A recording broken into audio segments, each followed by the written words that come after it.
बहुजन मुक्ति पार्टी ने जन सुनवाई में 3 महत्वपूर्ण सामाजिक समस्याओं पर सौंपा ज्ञापन। कानपुर पुलिस कमिश्नरेट में आयोजित जन सुनवाई के दौरान बहुजन मुक्ति पार्टी के कार्यकारी प्रदेश अध्यक्ष छेदीलाल खोटे ने अपनी 3 प्रमुख सामाजिक समस्याओं को लेकर पुलिस कमिश्नर अखिल कुमार को ज्ञापन सौंपा और जांच की मांग की।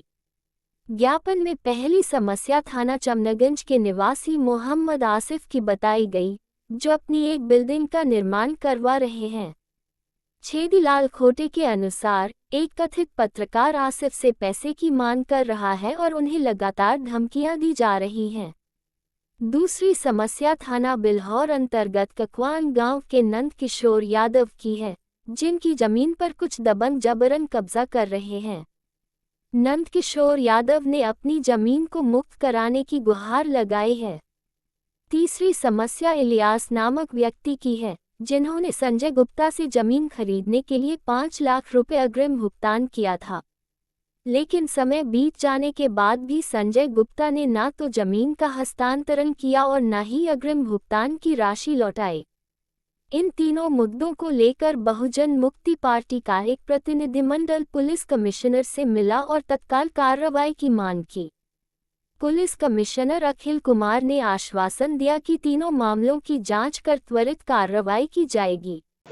आज कानपुर के माननीय पुलिस कमिश्नर साहब से हम लोग मुलाकात करने आए थे, हमारा डेलीगेशन, और इसमें मुख्य रूप से समाज की जो 3 समस्याएं हैं उसको लेकर के हम लोगों ने बाकायदा एप्लीकेशन दिया है। पहला मुद्दा है, हमारे मोहम्मद आसिफ भाई हैं जो चमनगंज थाने के अंतर्गत निवास करते हैं। उनका एक कंस्ट्रक्शन का काम चल रहा है, कोई मकान उनका बन रहा है। तो एक नदीम पत्रकार हैं कोई, वो कमलेश फाइटर से जुड़े हुए हैं। वो उनसे वसूली कर रहे हैं, पैसा मांग रहे हैं कि 20,000 दे दो, 25,000 दे दो। तो काफ़ी उनको समझाने के बाद जो है वो धमकी दे रहे हैं, तो उसके विरोध में हम लोगों ने एप्लीकेशन दिया है। दूसरा मामला, एक नंद किशोर टीचर हैं, नंद किशोर यादव, उनकी ज़मीन पर जो है ककवन गांव में बिल्हौर थाने के अंतर्गत उनकी ज़मीन पर कुछ जो है अराजक तत्व के लोग जो है वो कब्जा कर रहे हैं। तो उनका पूरा परिवार अभी वर्तमान में धरने पर कल से बैठा है, तो उनके भी निस्तारण के लिए हमने एप्लीकेशन दिया है। तीसरा मुद्दा है जो हमने साहब को दिया है, वो हमारे इलियास भाई हैं। इलियास भाई ने एक ज़मीन खरीदी थी संजय गुप्ता को, तो उनको बतौर उसमें 5 लाख रुपया उन्होंने दिया था, उसके लिए जो है एडवांस में दिया था। तो अब वो क्या कह रहे हैं कि इसका करीब 4-5 साल हो गए हैं, 7 साल, तो वो कह रहा है कि अब एडवांस आपको नहीं मिलेगा। ये कह रहे हैं या तो हमें ज़मीन दे दो या तो हमारा 5 लाख रुपया वापस दे दो। तो बहुत सारा थाने में और एसीपी साहब के यहाँ एप्लीकेशन देने के बाद कोई सुनवाई नहीं हुई।